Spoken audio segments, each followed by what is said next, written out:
with you two guys, I don't have to worry about this is the awkward silence part. Mr. Joe, good morning. No awkward silence. Ready, set, go. I always like talking about Coming to you live, it's the Auto Help Show with Ian and Jeff. Here we go. Who said you can't teach an old dog new tricks? Hi, I'm Taylor Rubenstein, the founder and CEO of a company called Retail Resilient, social selling for the car industry. And we help auto dealers, auto agencies, and vendors in the auto industry sell more cars, service more cars, and make more money using our social selling strategy. That includes TikTok, Instagram, Facebook, LinkedIn, and anything else you can think of.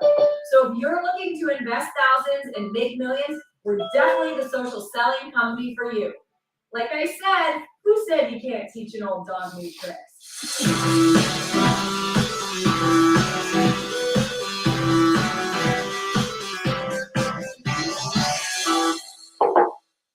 I was at Larry Coleman's seminar. So happy I came, having such a good time. Thank you so much, Larry. One of the best trainers in this area for sure. I don't know about anywhere else, but as far as I know, he's the best. So, told you, take advantage. Thank you for having me. I'm at Larry Feldman's seminar, and what I found is that what he's really good at doing with his knowledge and with his training, he's not filling a bucket, he's lighting a fire. Ways to improve. Every month we want to improve better on what we did the month before, maybe the year before. It's about how fast we can get the cars done with quality work to get it to the front line, because that's where we make our money. And the bottom line is, the longer it takes, the more money you spend. We want to get it down as low as possible. Right now, like I said, we're in a great stage. We're at 4.5 days. In recon, we want to know how quickly we can get the cars out of the recon process and to the front line. The average days in recon and then the time to the line are the most important thing to do. I'm Mike Burrell, I'm Service Director at JM Lexus.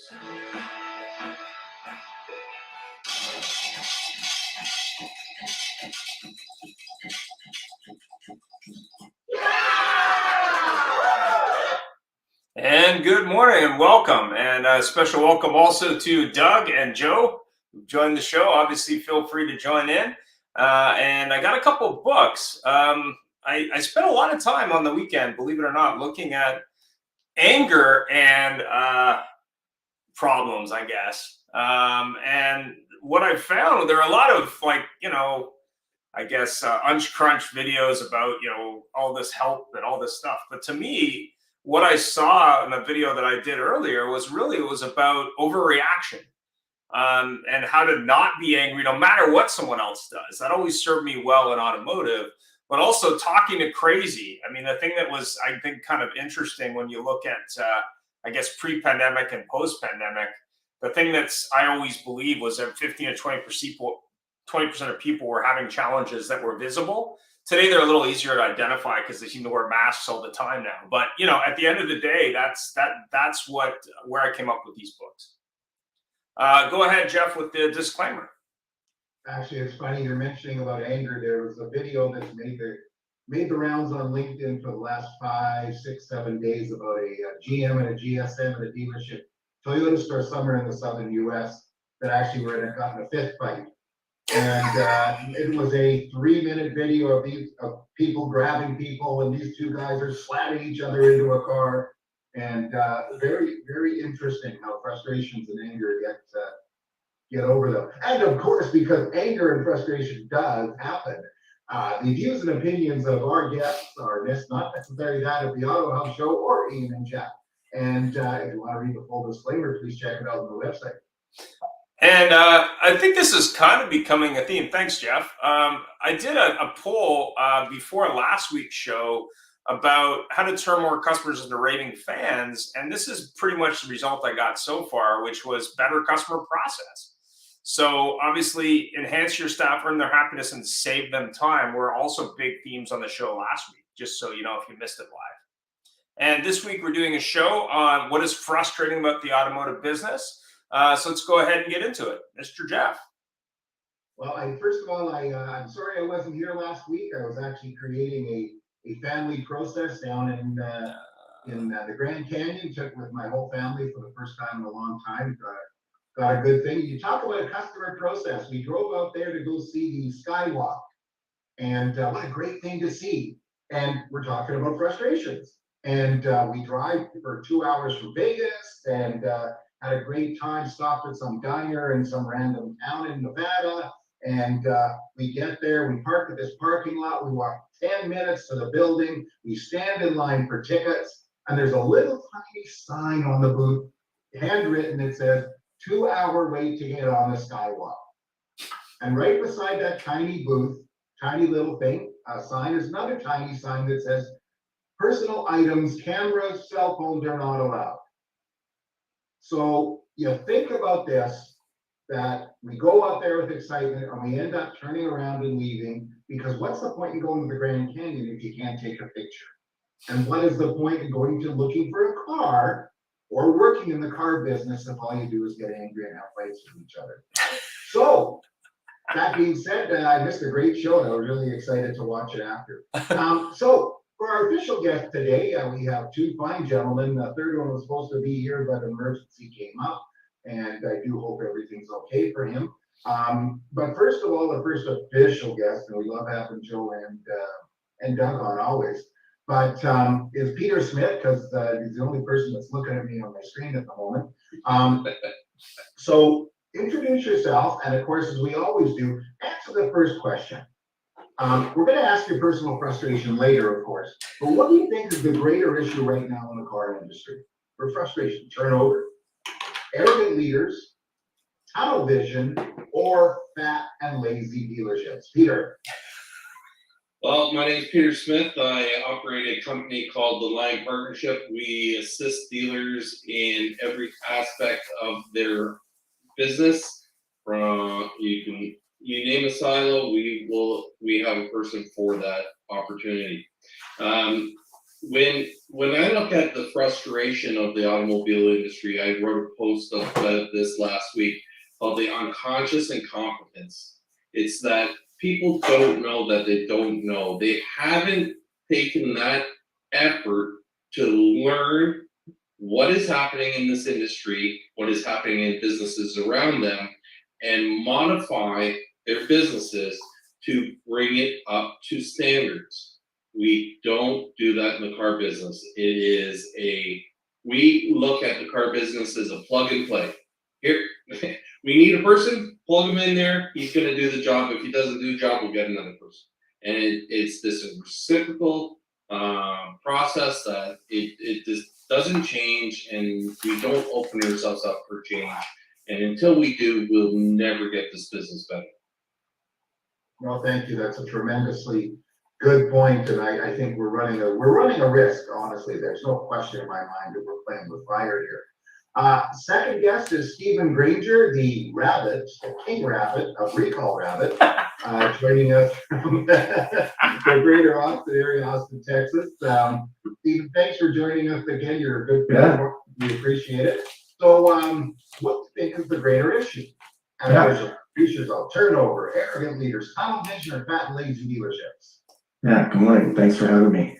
My name is Stephen Granger. I'm the founder and CEO of Recall Rabbit. We help dealers identify high ROI recalls, find the owners of those, and get them into the dealership to help generate revenue for the dealership. I've got about 20 years in the auto industry. Every time I say that, I'm like, that doesn't seem right. That's a long time. Everything from selling cars, managing inside a dealership group, but most of my time has been outside as a vendor selling technologies to dealerships.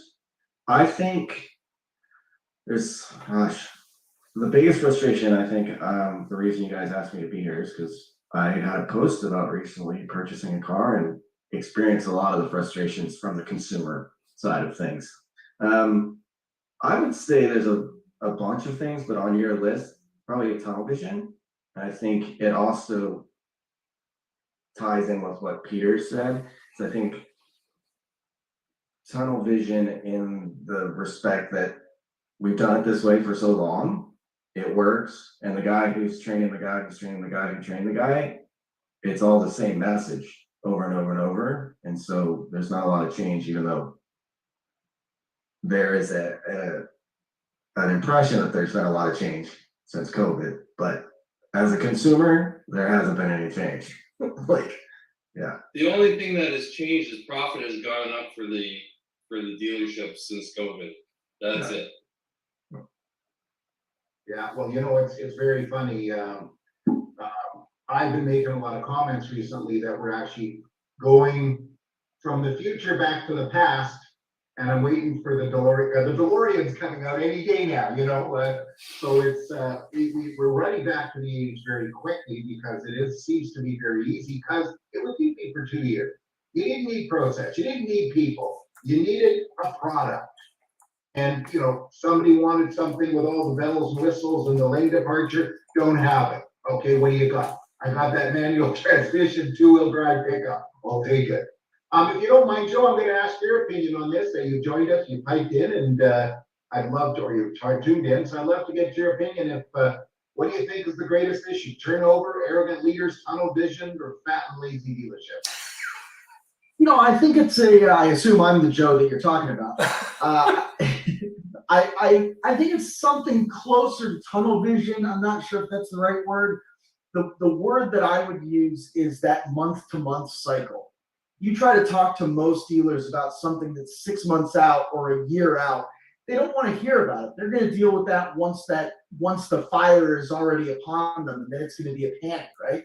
Because they're always looking at that next 30-day thing,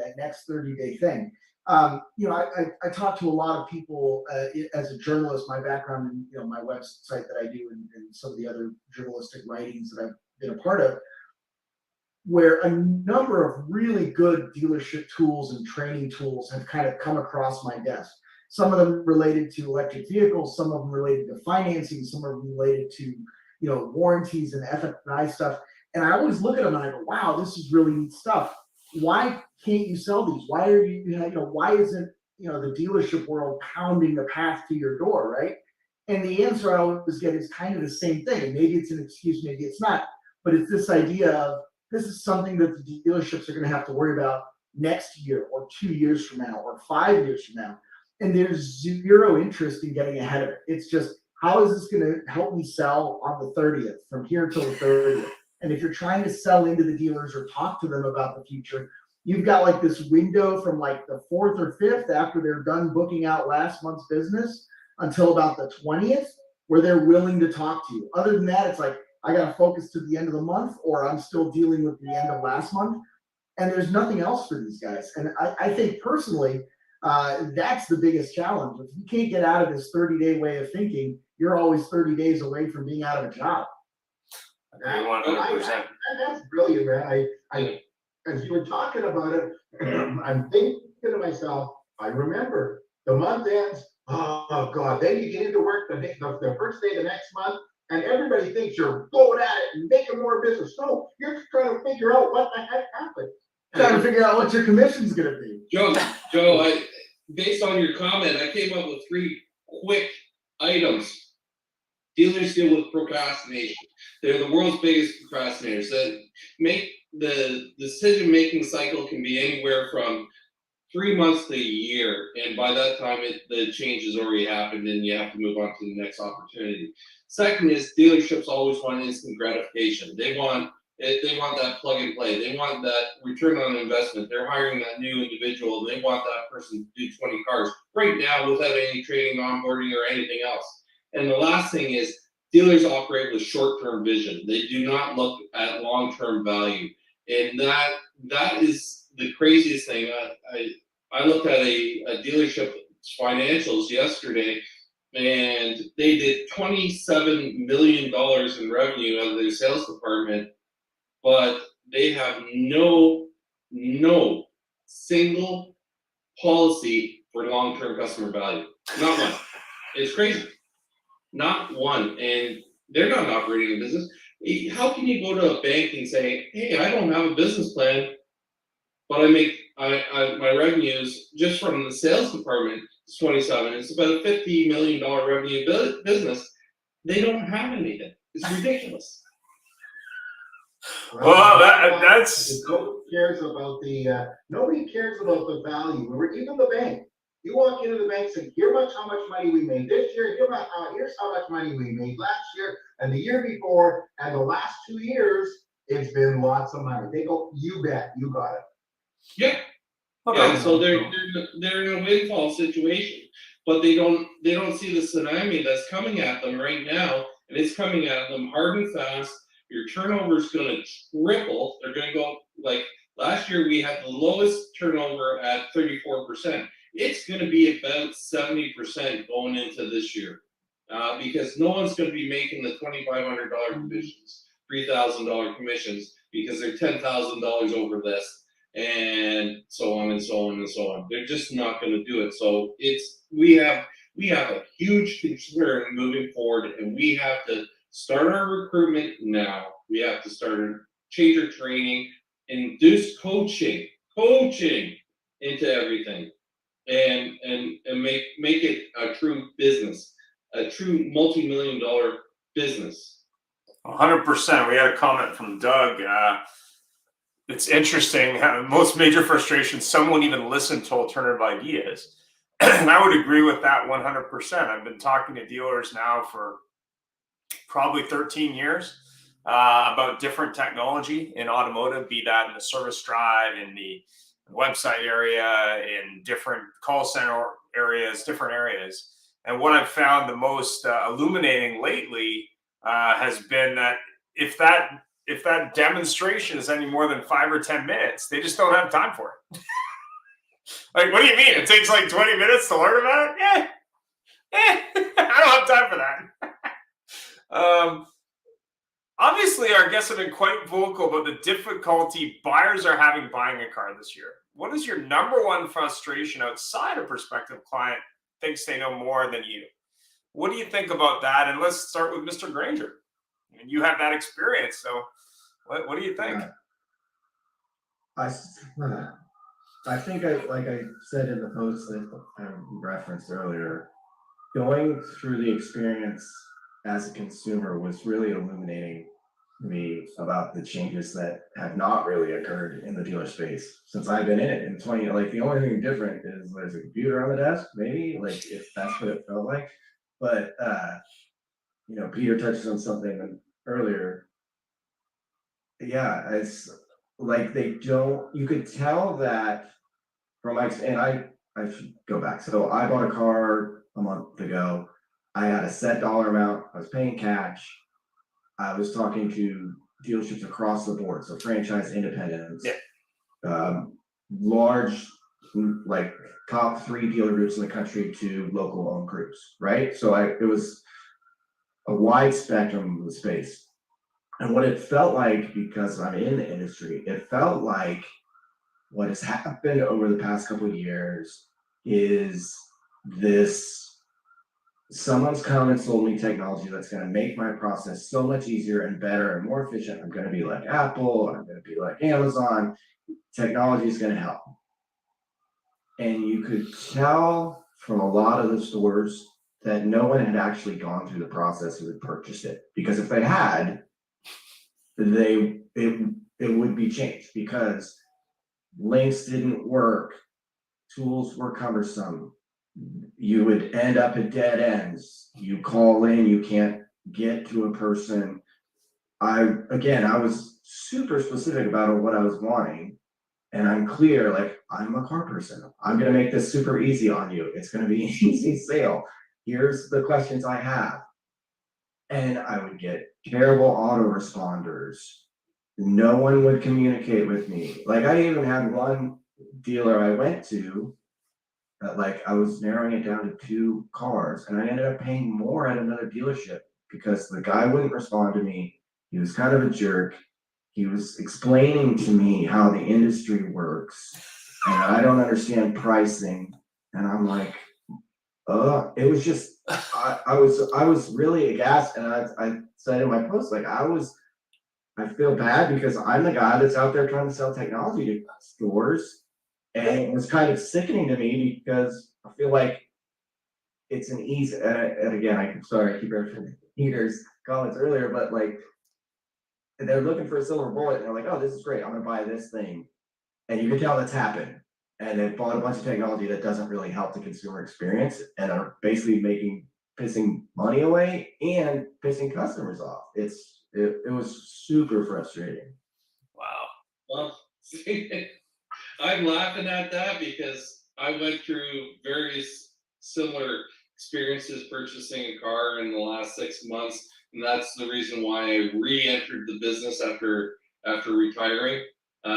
What I went to do a mystery shop on a dealership, a domestic dealership in Toronto, and it was 10:30 in the morning on a Friday morning, and all the doors were locked. I couldn't get in it. It was incredible. It's like, how asinine is it that you're locking your customers out at 10:30? There's a salesman out on the lot with a customer, and I'm going, how did he get them? Because the customer couldn't get in. The salesman was in the service drive, saw the customer, went out to appraise the car with them. So I walked up to him and I said, "Hi, are you guys open?" He goes, "Oh yeah, we've been open since 8." I said, "So 2.5 hours, your doors have been locked." He goes, "You're kidding me. All 3 showroom doors were locked." So it's not as simple as anything out there. We have to develop this whole process of retail selling. And I came from a variety of different industries and family-owned businesses that I understand retail at probably 8 different levels. And the car business is the worst one of them all. It is absolutely the worst one of them all. We don't have professionalism. I read a post today that said, "Oh, we've changed our processes. We're making our sales managers make all the follow-up calls." And I'm going, hold on, okay, so your managers have to train your staff, test the deals, order inventory, maintain inventories, make sure that the financing payouts are all paid. This, and now you're going to ask them to do follow-up calls on what essentially could be 50 clients a day. And Peter, I think you're missing the point here. Really? That's stupidity. The point is the mindset that the sales managers are basically just salespeople. yeah, And their job isn't to manage, I once had a guy tell me, he says, your job is to manage, not to do. Your job isn't a sales doer. It's a manager. And if your people can't do follow-up, and like I said to you the other day, the follow lines at the top, if their salespeople can't follow up. And I have to make one comment before we move on. The scary part about your experience at the dealership with the locked doors was not that the doors were locked, is that they didn't know they were locked. Back to the unconscious incompetence. Yeah, totally. That scares me more than the locked doors, because that means 47 people in the front end of that dealership did not know the doors were locked. Yeah, no, check them. Well, it was like during the pandemic, there was a store near me and they basically locked all the doors but one door.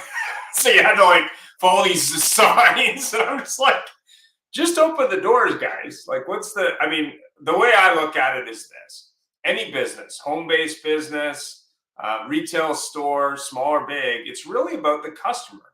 And if you don't realize that you have to make it easy for the customer, then you got a big problem. But more importantly, and I think this has come up on the show multiple times now, that road to the sale from 100 years ago, add the computer, of course, which is new. I know it's only been there for a while, but new. It's really about, and we've said this on multiple things, where does the customer want to start? When someone puts their hand up and says, yeah, I'm from the car business, that should be easy. Okay, so you understand pricing, you understand our job, you understand that, we've got to make money, you understand we got a finance office, you understand that, my job is to do step 1 through 5. Let's just, you just tell me what you need. I'll get you a better deal because you're in the car business, because, we're in the same industry. Let's make it easy for you. But my question there is, let's make it easy for everyone. Where do you want to start? I mean, I used to do that over 13 years ago when I managed your internet department. You're contacting me as an internet customer because you don't like the traditional process. You want to opt out of the process. That's why you're sending me an email, right? Where do you want to go? Like, what are you trying to get done? Let's make it easy for you. And I think we talked about this on a private show. Yeah. Ian, I made it real easy for the dealer. I said, here's my credit card, charge me MSRP. That's what I want. And it was $1,200 over and 12 days of negotiation. But you know what the problem was, Peter? If you were financing, you probably could have gone it for MSRP. I did finance it. And the best thing is, one of my closest friends was the president of the OEM, so I could have bought it at below employee cost. I just couldn't wait. And I worked for the dealer I bought it off of. You know, we love to prove to each other that we have no friends. Oh, absolutely. And we had a comment from LinkedIn.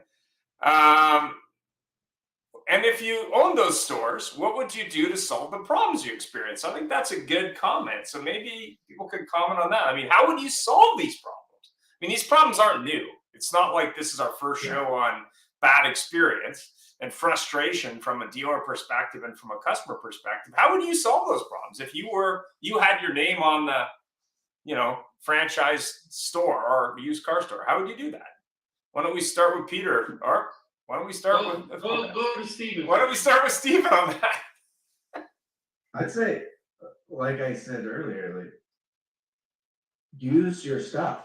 Like go through the process yourself. Like that's all I kept thinking. It's like if I was the dealer and I realized that I called and it took me 10 minutes to get to a human body, I don't care what the auto attendant is saving me. Like this is crazy. Like it was clear that they just and like I said, use everything and all the tools. Like the communication tools were so bad, and this is one I had recently with service. Like you can tell that they've been sold this idea is going to make communication easier. Like I wanted to pay through the texting thing they'd sent me. I'm like, cool. And this was a Penske store, so it wasn't a small store. I'm like pushing the link and it won't let me pay. You're trying to make it easier. It's like I literally had to call, and then like it took 6 days because it charged the wrong amount. Like it was just this horrible nightmare from technology. I'm like, just if someone had actually walked through the process once they signed up, like, okay, I'm gonna walk through like I'm a consumer, they probably eliminate half the stuff that's wrong, right? But I will also kind of flip the question back on you guys. So I had a startup 7 or 8 years ago that was a training tool for automotive salespeople. And I went through this accelerator program, and there was one of the mentors came, and after I explained it, and I explained, I've worked in a dealership. This is literally how much training I had. And they were like aghast. He said, do you think they just don't care? I'm like, what? He's like, do you think that at the end of the day, they really don't care at the ownership and management level because it doesn't matter if it changes? And I was like, as a human being in the auto space, I cannot think that way. That they just are like, what's it matter if I make people better? People are going to come in, buy the cars. I got the jet. I bought the store down in Florida. What does it matter? I don't need to change anything. I don't care. So I'll just go to the turnover. I have to jump in on this because this reminds me of Kanye West. Okay? He can say and do anything he wants, and he's still this bigger than life thing. He lost a lot, became an unbillionaire. So what? And this is what's happening with us because the dealers, and the reason I put that comment in about fat and lazy dealerships, they're fat. And if you're the CEO, unfortunately, all 5 of us here are looking at me in the screen, and Doug, who isn't looking at me on the screen, we're sitting there going, yeah, well, we would change it, da. But let's not kid each other. If you are the CEO of Penske Automotive Group, you are making yourself $24, $25 million a year in your salary. Your stores are profitable. You don't have a dud in the group as far as non-profitability. The accountants are happy. Why should you change? Now, later on, when things screw up, you just fire a bunch of people, replace a bunch of executives, replace a bunch of GMs, and everything looks good until you retire and the next guy picks it up. And everybody says, it wasn't me. Yeah, but change is hard. I mean, I think the way I got to look at it, and this is just my 10 cents, and I think Carvana and others have tried to change it. You know, really, at the end of the day, it takes someone who has the vision to get it done, to execute it, and is willing to take that long road that it takes. I think customers, when given a better choice at scale, eventually are going to prefer that. Now, it may take 10 years. And I think Doug from A to Z Sync and obviously others are doing that. And I think, you know, Paragon and others are changing that. But as the industry continues to, you know, buy up other stores, eventually there is going to be a trailblazer that says, hey, how can we make this better, not only for the customer, but as a business? And I think if I was working in retail today, my biggest fear would be, well, they're going to figure it out, but more importantly, they're going to figure it out with less people. And I think that's the bigger challenge. But that's just my 10 cents. I mean, when I sold cars, to me, it was always about welcoming the person to the store, explaining them how it works, explaining to them, you know, what it works from my perspective, and then saying, hey, how do you want to do it? I mean, I can go through these steps, but these steps might not fit. Like, I'm not saying they aren't great. When I first started, I thought they were crazy, but at the end of the day, to your point, Jeff, they work. But why not speed up that road to the sale if you can? Like, why should someone be there for 8 hours? Yeah. Like, A couple of years ago, a digital dealer, Sean Niffen, the director of marketing, I think it's VP of marketing for Germain, he was giving this talk, and he said something, and I was like, he was explaining Chick-fil-A, and he's like, when you go into Chick-fil-A, the little kid hands you your sandwich and says, my pleasure. Yep. For an $8 sandwich. We're selling $60,000 SUVs. Why do they not have the same feeling when they buy our thing as they do from a city? And how do we, you know, I hate painting a broad brush over everybody, but like, there are dealers who are trying and are trying to do it and do it better. And it's like moving the Titanic, you know, to your point. It changes hard and and that's why I said kind of early on in the show that, like, a lot of times I don't blame the sales guy or the guy in the tower or girl, woman, they've been trained by the person who was there. It's been like the trainer is training the same thing for the past 50 years because it's the best salesperson, move that up to management. I'll teach them this thing, right? And until there's a new voice inside, it's hard to make a change, right? The trouble is, to get that new voice is nobody wants to pay for that new voice. You know, somebody was actually talking to Peter, where he was going to somebody and talking about him, and they were going in to sign on his services and everything, and they said, well, my new sales manager is really good at that, so we're going to have him do this. And the new guy, they know nothing about the new guy, but he is, I commented him, he's the Holy Grail. Yeah, so let's just take a couple of those comments for a second. First of all, as dealer principals, I'm like you gentlemen, I've been on a number of different podcasts across the automotive space. Everyone has come to the consensus in this area is that 5% of the dealerships out there actually care.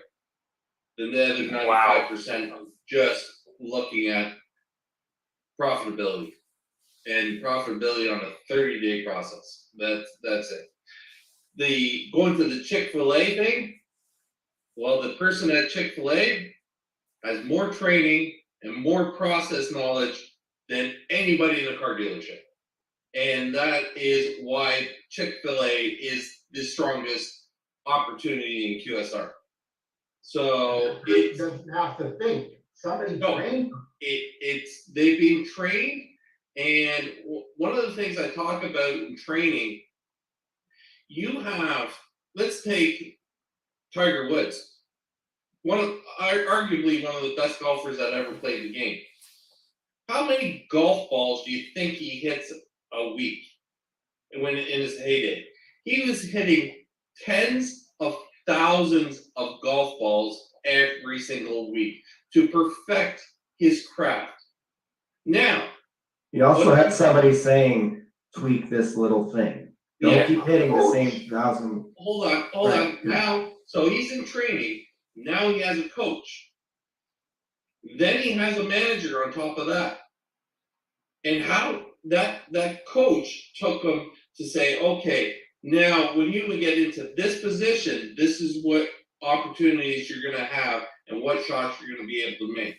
Then the manager is gonna say, I want you to play in these tournaments because this is the best opportunity for exposure and money earnings. And he has a complete staff looking down on them, and each one of them is focused on the betterment of whom? The guy at the bottom, Tiger Woods. We look at Tiger Woods as being the guy at the top, but he's not. He is really the money generator for everyone above him. And that's one of the things that we don't look at. The dealer principals don't look at the guy at the bottom as the money revenue generators. They look at them as employees. And whereas the guys at the bottom look at upwards and they're going, we need help. And it just doesn't come down to it. Now, Ian, you put out Jocko Willink. This is probably the best book out there to tell you on that the people at the top should be the people that are there to assist and help to make and hold accountable for the actions of the people at the bottom. But The people at the bottom should be accountable to everything. But what you'll get if you read his book, but more importantly, if you really get a handle on what he's really talking about is, listen, they've got to be part of that process. So when I sold cars, it was like, listen, like I'm managing an internet department. My customers are saying this, you're saying that. I'm going to go with what the customers are saying. Why? Because it gets the result. And I think part of it is basically just you've got to give that team of salespeople or salesperson or lease manager or whoever that might be, say, listen, okay, we've done this for 100 years and it's made us a lot of money. I'm not going to lie. It made us a lot of money. Yeah. How do we fix that? Well, we fix that by being different, but more importantly, by customizing that process based on that individual's experience that they want to get the result. And what I think they're missing here, and this is the thing I've seen many, many times, is people will probably pay the same or more for a shorter process that's built around them. I mean, do you see Lucid or Tesla or anyone else having a genius process? No. All they're saying is, listen, welcome to the store. Thanks for coming in. We got these 3 cars. They all look like the same car, but there's 3 of them, 4 of them, or whatever they are. We haven't changed them in 10 years. But the good news is you can build online, come here, and you can buy it. There's no like, oh, let's take you through this process and take you through that process and do this. So, what I'd recommend for dealers to fix this process is really simple. Sit down with your team and say, listen, I'm not saying we're going to do what you say we're going to do, but you actually deal with customers every day. That's your job. What are you hearing? How can we improve things and make them part of that solution? I'm not saying technology isn't part of it. I think it is, but to Stephen's point, badly executed technology is not a help, right? It's just not. Would that be the word collaboration? Yeah, I mean, you got to have that person or people have to be part of that. It can't just be a top-down philosophy. No. They've got to own that process. They got to be responsible for it and accountable. But more importantly, they got to have input into it. So I think that's the biggest issue, and it's the same problem we have with the OEM. The OEM comes and says, "Oh yeah, we've got it all figured out." We're suddenly going to give you some incentives, and magically that's going to sell those cars that we forced you to buy. No, why don't you start by actually spending some time as an OEM rep in an actual dealership and see what customers are saying, maybe. I mean, they have very little vision too. Like, they're not really thinking long term. Come on, guys. Come on. OEM guys, they don't, they're business, their job model as an OEM rep is not to spend time in your dealership and discover what's really doing. It's to come in, fill out a bunch of checklists and leave and go to the next dealer. Yeah, but I mean, I think it's really at the end of the day, it's about looking for the best examples in an industry, pick the industry, and saying, listen, let's listen to the people who deal with customers. Let's build an accountable process where leadership is part of it, sure. But you've got to have skin in the game. That individual or a group of individuals who talk to customers, service, sales, parts even, they have mindset. They have some thoughts. Why not move the industry forward? I mean, I'm not trying to promote a group here in Canada. They're pretty large. But basically their card is happy to help. That's what's on their card. It's like happy to help sales manager, happy to help whatever. I'm not saying all of them are happy to help, but at least they're trying it. Right? I mean, I think at the end of the day, you've got to believe that it's the people business, and you've got to make that process different. Even this group failed, and when they get so big, they can't keep their hands on it. They have a store that's hit the news. It's a Ford store. They had somebody that had a Mustang Mach-E on order. He got a serial number. He tracked it online. Everything, the car's shipped. He calls them a month later, where's my car? It isn't built yet. They sold it to somebody else for more money. Same store, another couple had an e-Transit on order. Same thing, tracked it, everything. And boom, it got sold to somebody else.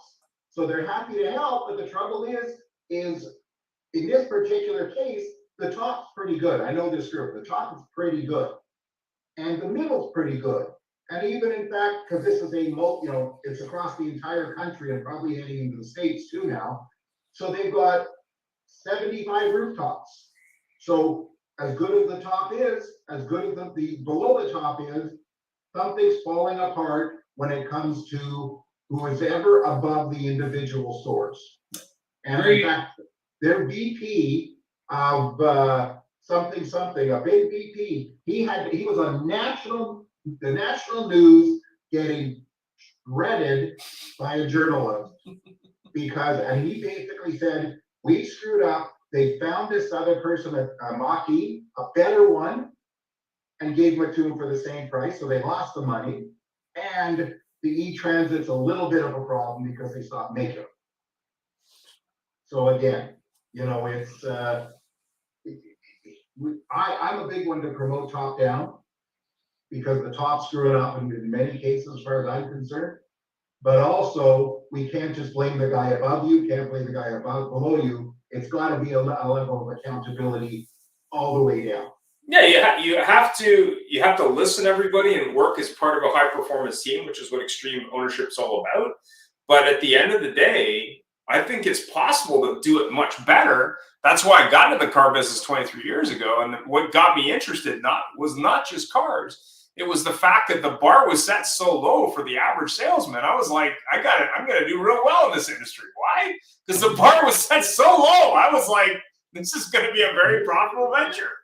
This circumstance with these cars, guess who the big loser was on this circumstance? Salesman. The poor schmuck who did a deal, was really nice to somebody, probably new at the business, and no deal, no nothing. Nobody cares about it because they don't count. They just don't count. Yeah. And maybe you should start making salespeople count. Ian and Jeff, the whole thing here, it is top-down accountability. And I look at it as, regardless of which way you look at anything in the business, the person above is responsible for the person below.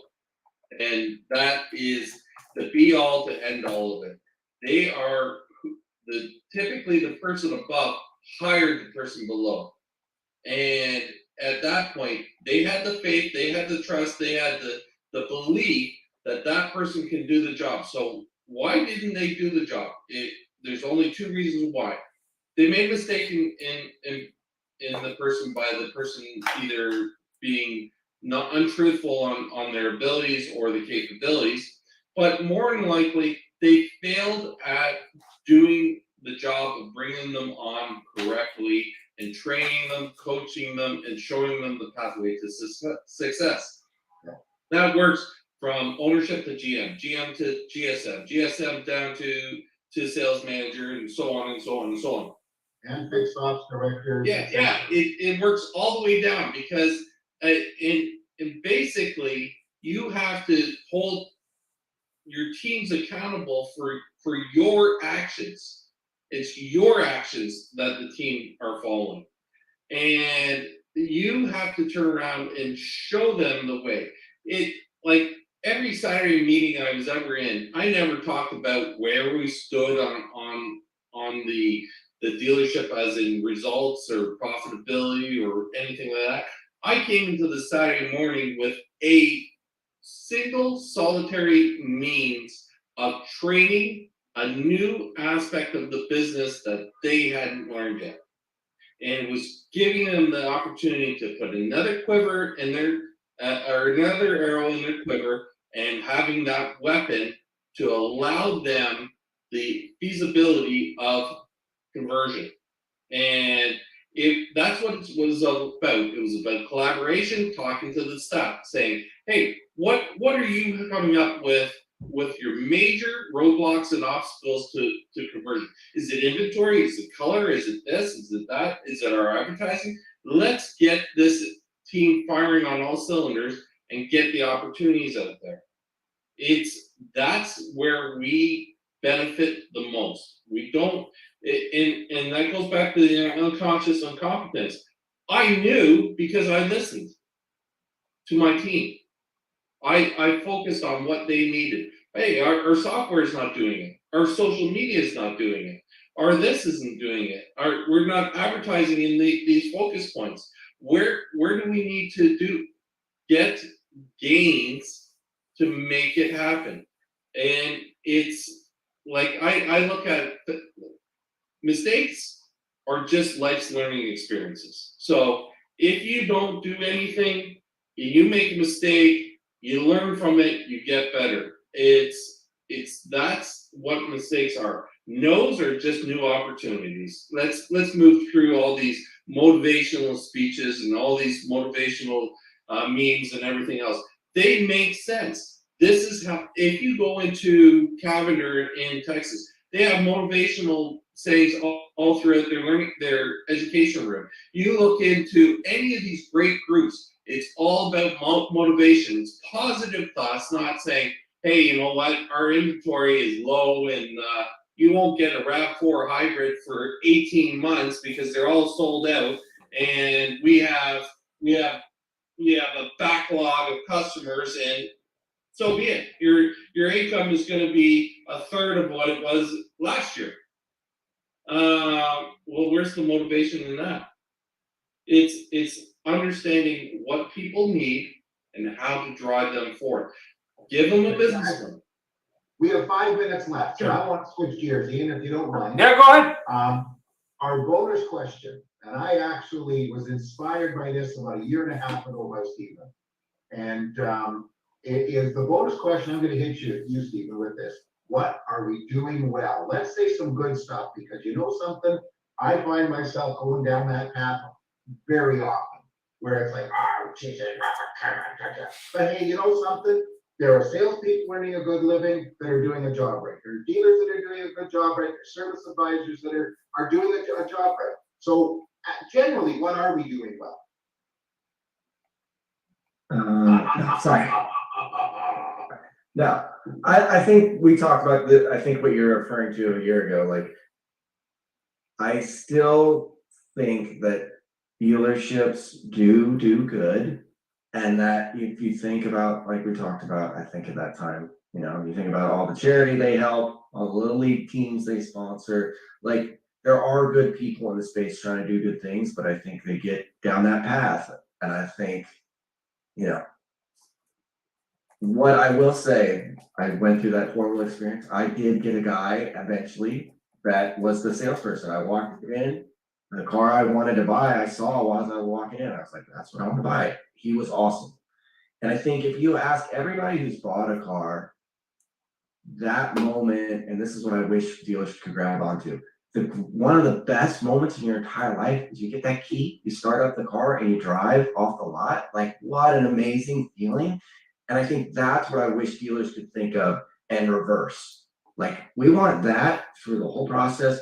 How do we come up with process to make that feeling everywhere inside the building instead of like drudgery. But the guy who, he was great, and he's been great about follow-up, getting my license plate, like all the good stuff. But it took me going through 40 other dealers that were just terrible, you know? So they're all good people, and it's just like, I wish we could grab that person, push them out to everybody. So I hope that answered the question about positive. That was kind of a negative. Oh, you positive. know Sorry. what? It's funny because I remember that when I put this down, because I just remember that because we have so much of what we do. Peter and I, we talk and it's like, and there's something good going on. It's not just because, you know, the only Toyota store within 62 miles is that one, you know, so it is. So Peter, I think we're doing well. Well, I can tell you in my experience, we're actually hiring better people in this industry. As limited as they are, it seems like each dealership has at least one stellar person that they've hired, and if you look through their LinkedIn, they've been in the business for less than a year, and they're stellar, and they actually understand what it is to give hospitality, to give service, to do outboard marketing, to do social, to do this, and we're starting to actually see that in our advertising for positions in this business. We want these traits to move forward. Now, this is the latest grasp that the owners are going after. Hey, you know what? We're gonna get the barista. We're gonna get this, and they're gonna be our new stars, and they're gonna love that, going from a Starbucks barista making $35,000 a year to making $80,000 in the car business. That's the latest thing. The owners are actually starting to open up to new opportunities and bringing experts to help them coach their teams. That's another thing that we're doing well. It's not at the level that it should be at. And the last thing I would say is we're onboarding tech at faster than we ever have, yet that tech is not being trained properly for the opportunities to give the ROIs that the owners are getting told. That and the last thing I'm gonna add is we need to, this is the negative, but it is a positive. We need to look at data. We have it, and we gotta extrapolate from that data who our customers are, how to deal with them, what the speed that they want to be looked after, and we have that all at our hands, and if we do it, it's gonna revolutionize this business and take it down to the 45-minute sale that everyone's asking for, and Doug's company has brought it down to under an hour because it's an amazing system. Yeah, well, that's a very interesting comment. Yeah, I thought of something that we no longer have the closet in the back with all the stuff gathering dust. We have the virtual closet gathering virtual dust. Yes. So what's your thought on what we're doing well?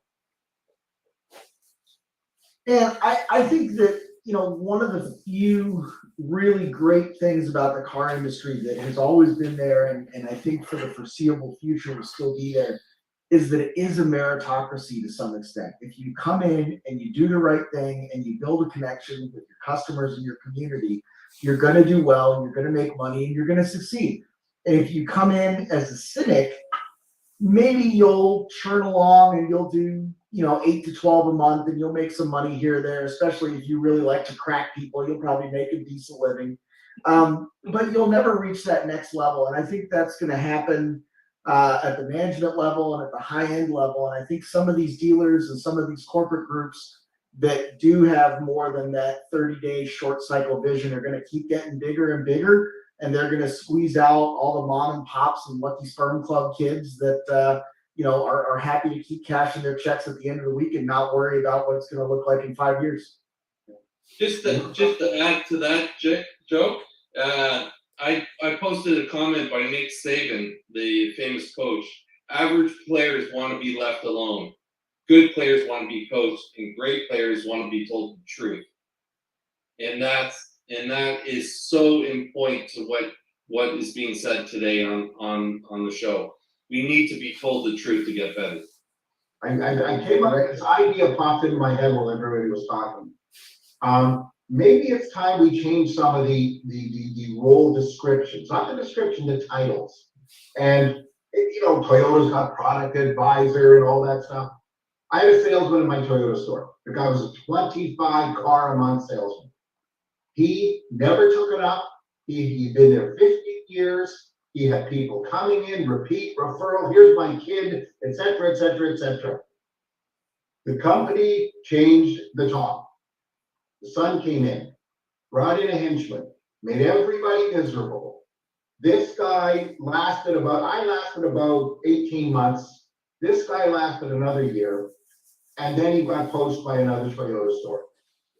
He went to 12 cars a month. That store lost about 10 deals a month because he wasn't there. So maybe instead of sales consultant, product advisor, what about sales partner? What about service partner? Because it is a partnership, and we forget that. No salesperson is better than the dealership. There's no way. And no dealership is better than the salesman, even though there's a difference. They have the brick and mortar, and they still have the sign up, but they lose business. The salespeople lose business. And if you piss somebody off to the point that they're prepared to give up about $8 or $9 grand a month to get away from you, something's wrong. Well, I agree with that, but at the same time, I think a part of it is that when you get into the car business, everyone looks at it as a temporary career choice. Like, I mean, what was it? I think trainer years ago said, yeah, I left working at my typical job and I went covert into the car business, didn't tell anybody. Part of it is that it's temporary, but also there's no real long-term plan for that person's career. And there's no support. I mean, you can blame the management, you can blame the owner, you can blame the OEM, you can blame all this stuff. But at the end of the day, we should start looking at the car business as a career choice, but more importantly, as a great career choice. Yeah, it's a partnership, but at the same time, that person who maybe is worthy as a manager maybe isn't worthy as a manager because they were never given any support to get there. I mean, I remember when I sold cars, my dream was, I want to be a sales manager. And then I became a salesman. I'm like, why would I want this job? Should have went back to selling cars. It was a lot easier. But yeah, I mean, at the end of the day, I mean, yeah, you've got to support the people. But I also think change is going to accelerate. And I think dealers that survive and thrive are going to be the ones that stop looking at 30 days. They stop looking at 6 months. They stop turning down every piece of technology that comes their way. They start looking at it going, okay, what's going to revolutionize my dealership, but more importantly, change my customer experience for the better and help me stand out. That's really what it comes down to. And we've seen a lot of what I'd consider collapses of big retail and other segments. And part of that is just like, how many different places do I need to buy a blender? Like, how many different places do I need? Like, do I need 10? Is like 5 enough? And I think that's kind of the big theme is there will be fewer dealers. Those will be dealers that are going to be better at what they do. And the smaller dealers probably won't exist because they haven't adapted to what the customers want. Because at the end of the day, to me, it's always about the customer, period. It's also a question of money. When we take a look, the big groups are taking over. Toronto, you see it, they're building $50, $100 million buildings. And the small independent can't keep up with that. Yeah. And we have to look at this, but do the big groups do a better job? Sometimes. Sometimes. Even mentioned Penske though. When Penske stores, hey, it's Roger Penske. Was his experience any better? Well, yeah, but again, I mean, we had a recent collapse. I think it's Bed Bath & Beyond recently. It's collapsing. I mean, that's a good example, because you used to have like 10 different Bed Bath stores. They all kind of collapsed and there was one left, and now they're collapsing. And the reason isn't what they sell. The reason is, do they deserve to exist? Is there enough customer joy at that experience level? Not that I spent a lot of time in Bed Bath & Beyond, but realistically, is there enough justification for that store to exist? And we're seeing that in retail in general. You see that in Nordstrom's, you see that in other retail. You know, years ago, there were 10, 15 players. What's left? 3, 5? Not many. And the reason is they've forgotten about the customer. What does the customer actually want, and how can we deliver that consistently? That, to me, is what it's all about. Look at Nordstrom's in Canada. Nobody can argue about Nordstrom's customer service and customer experience. It's right off the top. You walk in, some guy's playing a piano, you can go to the wine bar, et cetera, but they're shutting down in Canada because somebody did something wrong. Well, They didn't read the room. Well, they didn't look at the math, right? That's what happened, in my opinion. They didn't look at the math. They didn't read the room. They didn't recognize the consumer wants. And if we don't recognize the consumer wants, we'll never be successful. And it doesn't matter if you're opening up a fry truck or you're running a multi-billion-dollar business. It doesn't matter. It's the consumer's wants, needs, and can we facilitate them at a profitable amount to allow us to conduct business. Second, going back to Ian, we have to, as we said, we have to make this a first choice, not a last resort for our people that are coming into the business. It is a phenomenal business, and there's opportunities everywhere. And I can discuss on how great it is, because I've loved this business since I well before I even got into it. So it's an opportunity out there. We can make it better. Let's get the frustrations out. Let's start focusing on what the needs are, change and bring change to the platforms. And because there is that opportunity, we can take it to a frictionless process and we can make it easy. Elon did it. Hey, put $250 down and there you're on an order system.